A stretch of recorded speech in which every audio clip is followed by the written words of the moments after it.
ഭാവനയ്ക്ക് അതിരുകളില്ലാത്ത എൻ്റെ കുട്ടിക്കാലത്ത് ഞാൻ പറഞ്ഞു, ഈ ലോകത്തെ മുഴുവൻ ഞാൻ മാറ്റിമറിക്കുമെന്ന്. എന്നാൽ പ്രായവും പക്വതയുമായപ്പോൾ എനിക്ക് മനസ്സിലായി, ഈ ലോകമൊന്നും അത്രയും പെട്ടെന്നൊന്നും മാറുകയില്ല എന്ന്. എന്നാൽ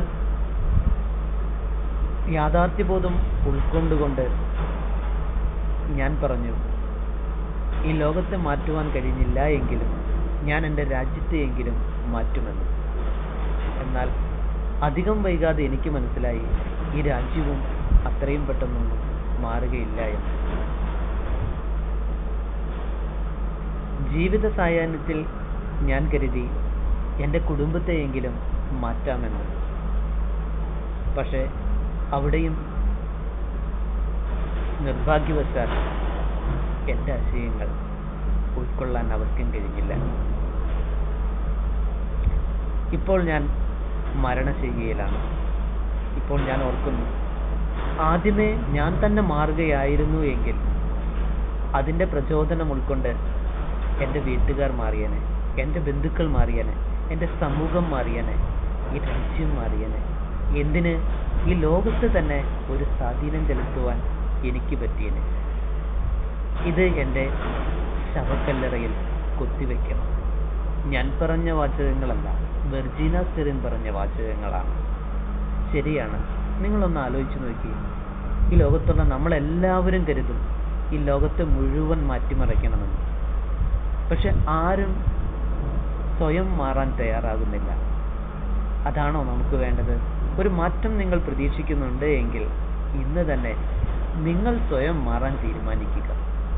ലോകത്തെ മുഴുവൻ മാറ്റാൻ ആഗ്രഹിക്കുന്നതിനേക്കാൾ എത്രയോ എളുപ്പമാണ് സ്വയം മാറാൻ ശ്രമിക്കുക എന്ന് പറയുന്നത്. പറയുമ്പോൾ വാചകങ്ങളുടെ എളുപ്പം കൊണ്ട് അത് പെട്ടെന്ന് പൂർത്തീകരിക്കപ്പെട്ടു. പക്ഷേ 1000 യുദ്ധങ്ങളിൽ ജയിക്കുന്നതിനേക്കാൾ വലിയ ജയമാണ് ഒരാൾ അയാളിൽ തന്നെ ജയിക്കുക എന്നുള്ളത്.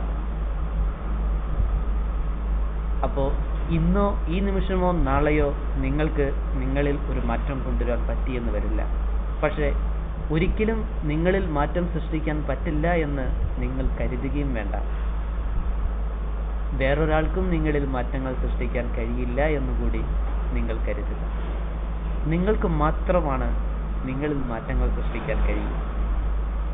അതുകൊണ്ട് തീർച്ചയായും നിങ്ങൾ മാറുമെന്ന് ഉറച്ചു വിശ്വസിക്കുക. ഒരു പടി മുന്നോട്ട് നടക്കണമെങ്കിൽ ആദ്യം ചെയ്യേണ്ട കാര്യം എന്താണ്? ഒരു സ്റ്റെപ്പ് മുന്നോട്ട് വയ്ക്കുക. ഒരു സൗഹൃദം സ്ഥാപിക്കണമെങ്കിൽ ആദ്യം ചെയ്യേണ്ട കാര്യം എന്താണ്? ഒരു ചെറു പുഞ്ചിരി ചുണ്ടിൽ സൂക്ഷിക്കുക. നിസ്സാരമായ കാര്യങ്ങൾ യാഥാർത്ഥ്യബോധം ഉൾക്കൊണ്ടുകൊണ്ട് ജീവിതത്തിൽ നല്ല നാളേക്ക് നിങ്ങൾ പുതിയൊരു സ്റ്റെപ്പ് വയ്ക്കുമെന്ന ആത്മവിശ്വാസത്തോടുകൂടി നിങ്ങളെ മാറ്റുവാൻ നിങ്ങൾക്ക് മാത്രം കഴിയോ എന്നുള്ള വിശ്വാസം നിങ്ങളിൽ ഉണ്ട് എന്ന പുതിയൊരു തിരിച്ചറിവോടുകൂടി വീണ്ടും നന്മയുടെ വെളിച്ചം വീശുന്ന പുതിയ ആശയങ്ങളുമായി വീണ്ടും കാണും വരെ വണക്കം.